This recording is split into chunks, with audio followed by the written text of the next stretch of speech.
Hello there guys, and welcome back to the channel. So this is going to be, I believe, War 8, and we're already rematching GT40. GT40 was the very first war of the season for us, which we did absolutely horribly in, and now it's time for a rematch.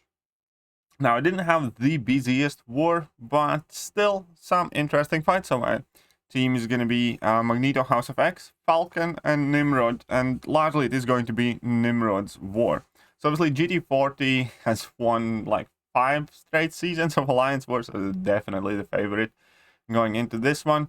But obviously New Nation, I think currently at the start of this war we are in third, so it's kind of like third playing against first. GT40 was our only loss this season, and then we went ahead and won like 6 straight.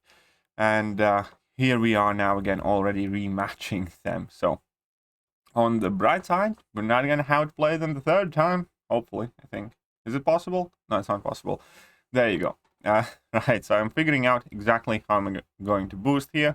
Just having a little bit of a thought. So my first fight on part 2 is the Thing. The Thing is actually quite good placement there. And I was thinking how many kind of like awesome or great counters would there be, but I couldn't come up with that many, and Falcon definitely is one of the few champions that does this fight fairly easy, fairly well. Now I will make a slight slip up at somewhere along the lines here. Obviously, so this is the strike counter Fury node, so I always need to be conscious on how many hits I have thrown, but for most part I'm not going to pay that big of attention to it. Most important things obviously is to basically just get my special attack off before Thing gets his specials out, and by doing that you kind of pretty much make sure that you're going to keep the Furies there in check. And even if I don't have my lock on active, I can obviously attack. It's just at that point I would start managing the rock stacks, but I kind of prefer for most part just to strike Thing whilst the lock on is on, because that way he doesn't get any charges pretty much ever. Now there I did make a mistake, but my indestructible 3 boost kind of absorbed most of the damage. Going there for another level 1, he's at 16%. He has only gotten like 1 Fury from the node itself, and another level 1, and the fight is over. So 1 minute and nothing kind of like too special, fairly straightforward Falcon Thing fight. Now this is going to be against Weapon X, and as far as it goes, you need to play very badly to die with Nimrod to a mutant. Like, not only my Nimrod is rank 4, not only there's class advantage, but obviously Nimrod, mitigates quite a lot of damage with that huge armor, also critical damage reduction whenever he's in his Eradicate or Titan protocols. So it's just one of those champions that you always feel extremely safe going in the fight, even if you're going to get hit, even if you're going to mess up, it's not going to be the end of the world. And it pretty much never is. Now here he kind of doesn't want to throw his specials, so I ended up pushing him to 25 charges myself. Now I just need to wait out that unstoppable now that I have. Get in a slight intercept, awesome, and we just keep striking him, get to level 2, and job's done. So yeah, the only damage I took in this fight was from recoil that was, well, when I dropped my level 1.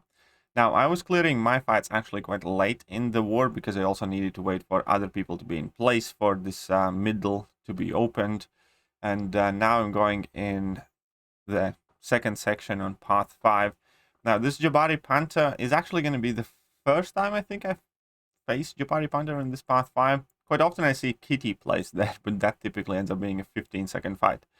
But I'm still going to bring Nimrod, just because Nimrod is, bleed immune, so even if I do screw up, it shouldn't be that critical. I should be kind of like free to have a few mistakes. But the point is, I just want to get in my intercept, which is, perfect, and drop my level 1 here in a manner that allows me to get both benefits. So that's one of the things when you're not using Nimrod against mutants, you quite often want to drop your level 1 just as your modes are about to change, because then you can get both Energize and Energy Vulnerability. Now I get in another intercept, and with that I drop my level 2, and the fight's over. Now, Jabari Panther doesn't have a big health pool to begin with, and yeah, we can see. I could probably have done that fight just with the level 2 as well. Because that level 2, if you do have your Blitz or Eradicate protocols on, deals a ton of damage. And now this is going to be the last fight for my war, and it's against Kitty Pryde. Now, this isn't going to be the smoothest fight ever. I'm going to use a Power Start 1 boost here. So this is a Mighty Charge, Ebb and Flow, Intercept. So basically need to get my Intercept in. But here, I kind of screwed myself up a bit because I triggered the Global. The Global is always a bit kind of finicky. And at this point, I kind of decided to go with my level 2 without getting the protection off. So needless to say, I don't have Liquid Courage Double Edge on, and it doesn't quite finish off the Kitty Pryde. At this point, she's at 35%, so I will need to get to another one. And I kind of made the fight slightly harder than it had to be on me, but I'm still not overly worried. And obviously, now that I finally do get the Intercept in, and she does use her level 1, so she gets Power Drain, but obviously Mighty Charge gets rid of that. But with that, my damage goes up. I am at my 10 charges already, and even though protection had come back up, there was no way she was going to survive the next level 2. So this one took a slightly longer. Now, I did have a couple more pre-fights to place on this Killmonger, and then later on the Mangog mini-boss. But unfortunately, that is it for this war. Now, I thought I took another screenshot of the end of the war affairs, but it turns out I didn't. The war is not yet over. We are still fighting it, but it looks like we are going to lose it because last I checked, we both had about 133 and 134 KOs, so we still had about 16-17 fights to go to clear map, both of us, but we were one death behind. The score was 4-3 when I checked, and we're also slower on time.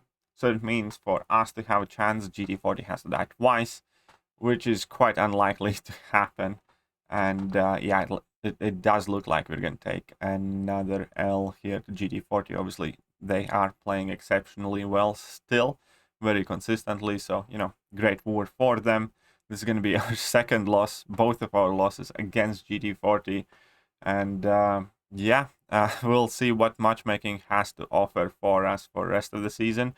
This will inevitably knock us down from the 3rd spot. You know, at this point in the season, we have definitely guaranteed somewhere in Masters placement, but obviously we still do not want to abandon opportunity to fight for top 3. And we'll see how matchmaking can accommodate for that. Hopefully, we do match the right teams that we need to knock down from being ahead of us, and we can climb our way back up to top 3. You know, it's an unfortunate situation, but what you can do. Either way, that is it for us so far. So we still have, what, 4 wars left in this season. Hopefully we can, like, you know, come back, get a bit of a winning streak, and we'll see where we finish up. Let me know how your seasons are going, guys. And it's going to be interesting to see whether this season actually plays out till the end with all the issues in the game, because I have heard some absolute horror stories about, you know, champions not being placed and other things bugging out like crazy in wars. So I'm actually quite surprised that Kabam still carrying on with the season. But hey, either way, that's it for now. I hope you guys enjoyed the video. I'm gonna catch you guys soon. See ya.